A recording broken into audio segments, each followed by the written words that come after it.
지난 영상에 이어 계속해서 여름 시리즈를 들려드리려고 하는데요.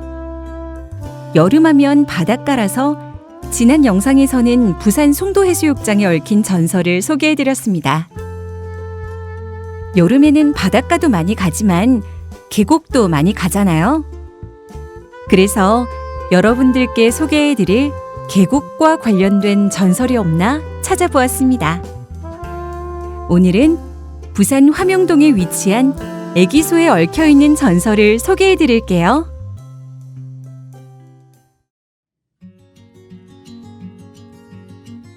애기소는 부산광역시 북구 화명동 대천천에 있는 웅덩이입니다.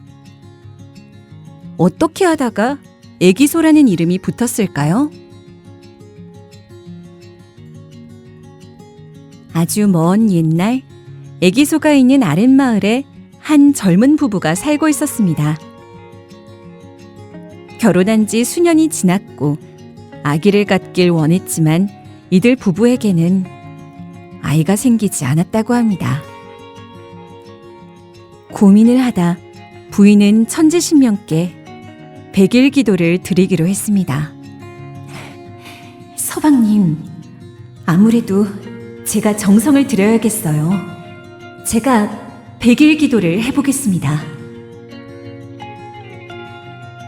남편은 걱정스러웠지만 부인은 다음 날부터 100일 기도를 드리기로 결심했습니다. 다음 날 이른 아침, 계곡을 따라 한참을 올라간 부인은 넓은 소를 발견했고 옆에 넓고 평평한 바위에서 정성을 들였습니다. 그렇게 100일 동안 하루도 빠짐없이 정성을 들인 후 집에 돌아와 몸을 씻고 잠이 들었습니다.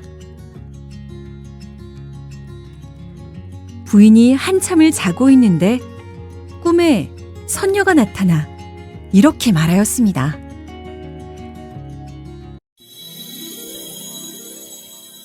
당신의 운명에는 아이가 없을 팔자이지만 당신의 갸륵한 정성을 보고 아이를 점지해주겠다고 마음먹었습니다. 하지만 3년이 지나면 다시 데리고 가겠습니다. 부인은 아이를 점지해준다는 선녀의 말에 네 하고 대답을 하고 잠에서 깨었습니다. 부인은 남편에게 꿈 얘기를 하였고 함께 기뻐했는데요. 정말 신기하게도 며칠 뒤 태기가 있었고 10달 뒤 남자아이가 태어났습니다. 부부는 선녀가 한 말이 자꾸만 생각나서 아이를 살인문 밖에 한 발짝도 나가지 못하게 했는데요. 드디어 3년이 지났습니다. 그런데 걱정했던 것과는 달리 아무 일이 없었습니다. 3년이 지나도 아이를 데리고 가지 않았던 것입니다.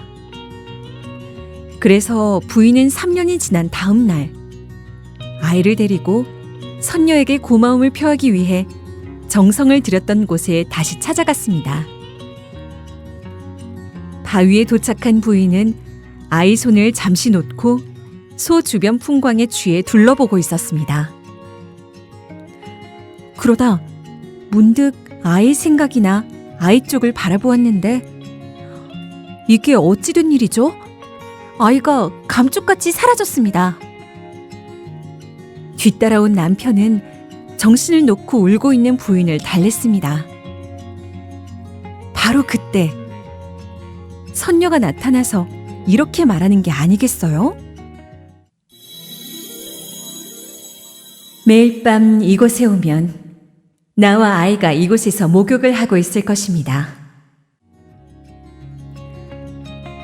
이런 일이 있은 이후로 이 마을 사람들은 아이가 빠져 죽은 소라고 하여 애기소라고 불렀다고 하네요. 100일 동안의 정성으로 팔자에 없는 아이가 생겼고 3년 동안 애지중지 그 아이를 길렀지만 한순간의 실수로 다시 아이를 잃고 말았네요. 노력을 하면 운명을 바꿀 수도 있고 또 한 번의 실수로 운명이 바뀔 수도 있다는 것을 얘기해주는 전설일까요? 많은 생각을 하게 하는 전설이었습니다.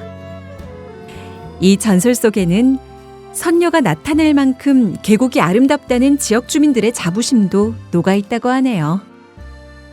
올 여름에는 애기소에도 한번 들러보시는 거 어떠세요?